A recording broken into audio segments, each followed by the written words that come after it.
They believe that the government should be run for and by the special interest. We think it ought to be run for ordinary Americans. They believe that decisions should be made by ideological extremists in a way that divides the country.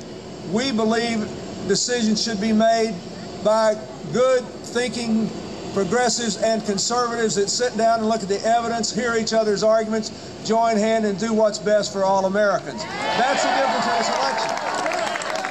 And that's why this is happening.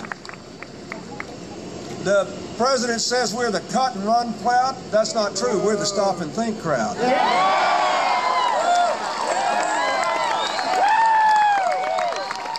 We're only too happy to fight, but we think we ought to stop and think.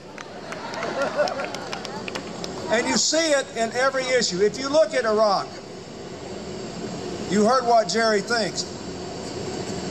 He says he wants to stay the course. We say our security demands that we change course. And we have a better plan for the security of the country. What we're doing will not protect the Iraqis, but it is tying us down in a way that emboldens people like the Iranians and the Koreans to develop nuclear weapons, keeps us from putting enough troops in Afghanistan, and keeping the Taliban from upsetting a genuine moderate Muslim democracy that is pro-Western, and keeps us from going after the leaders of Al-Qaeda, who, after all, are the ones that caused 9/11. And ties down our money so that we do not implement the recommendations of the 9/11 Commission for Homeland Security. That's why Jerry McNerney is part of a slate of candidates running for our congressional seats around America that include 9 Iraq War veterans. One of them, Patrick Murphy from Pennsylvania, won the Bronze Star for Valor. I was there campaigning. He's going to win a Republican seat in Congress. It includes Admiral Joe Sestak, who was assigned by the Pentagon to be my advisor for military affairs in my first term. He then commanded the George Washington Carrier Battle Group. This guy's running for the House of Representatives. He commanded 15,000 sailors, 100 airplanes, 30 ships, conducted operations against Saddam Hussein when he kicked the UN weapons inspectors out, conducted operations to try to get bin Laden when he killed all the Americans and the Africans in the African embassy bombings. He's running as a Democrat, a Catholic from a family of 8 children, 7 of whom still live in the district. We get 4 non-relatives, he wins.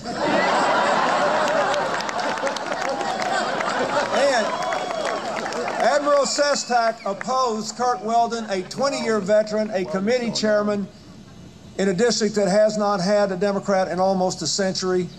This week, the Republican campaign committee pulled out of that district. He has a majority of the vote.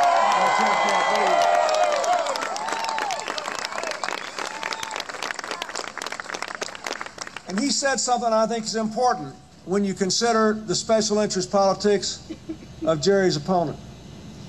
And I want you to listen. He was telling the crowd, I could hardly choke back the tears, why he decided to run for office as a Democrat. He said, I spent 31 years in the Navy. When I commanded the aircraft carrier, the average age of my sailors was 19. He said, you know how you get a jet airplane off an aircraft carrier? You fling it off with a spring. And he said, but a lot of times the planes can't take off. There's a problem with the fuel lines or the instruments, or maybe one of the engines doesn't fire up. So the young 19-year-old has to go unhook the spring. But if he makes a mistake and they turn the engine off and the spring goes anyway, the pilot will be hurtled to certain death. So that young 19-year-old, after he unhooks the spring, goes and stands in front of the airplane and gives the sign to the pilot, and he stands there until the pilot is safely on the deck. So if there's a mistake, he goes off first. He said, if a country can have its 19-year-olds show that kind of accountability, we deserve accountability in Washington, D.C.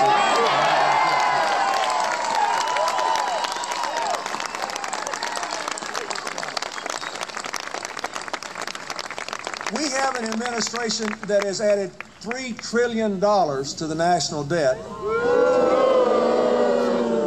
It's given middle class and small business crumbs and called it tax cuts, and gives me, I love saying this, I never had a nickel till I got out of the White House. But I'm a millionaire now, and I'm the most important person in the world to the people that run your government in Washington.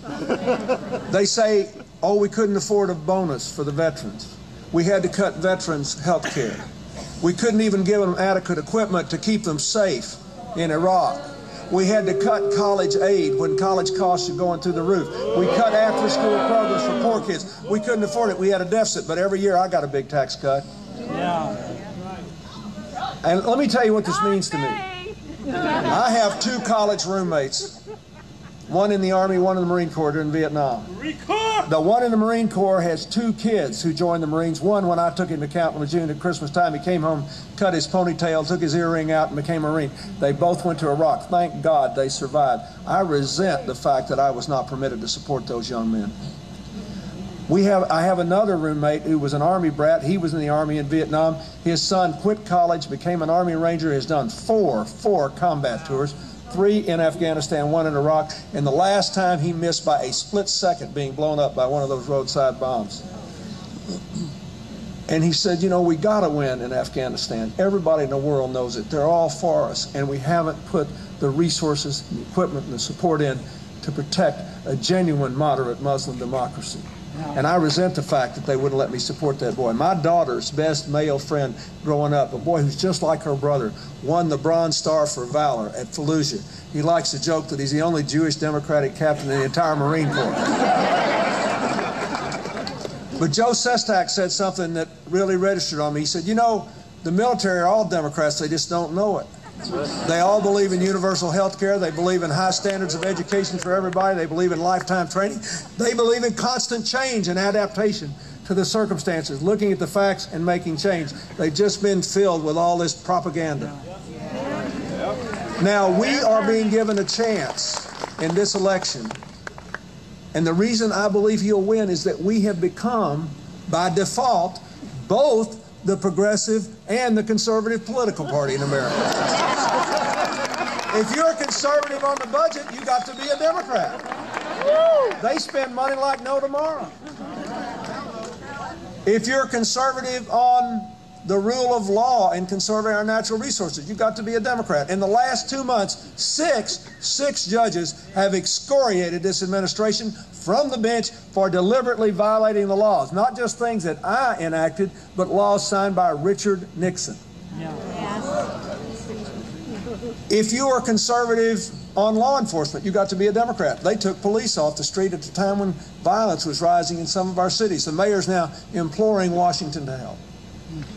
And if you're conservative on really deploying our men and women in uniform in a way that shows care and concern for them, you've got to be a Democrat. Yeah. When they call us a cut-and-run crowd, I wish they could do it looking in the eyes of Tammy Duckworth, a major who lost both her legs in a helicopter crash when she was shot down, and she walks proudly on her prosthesis, and one of them has an American flag sticker right on it. I'd like to see them look in her eyes and say cut and run. Stop and think is not cut and run.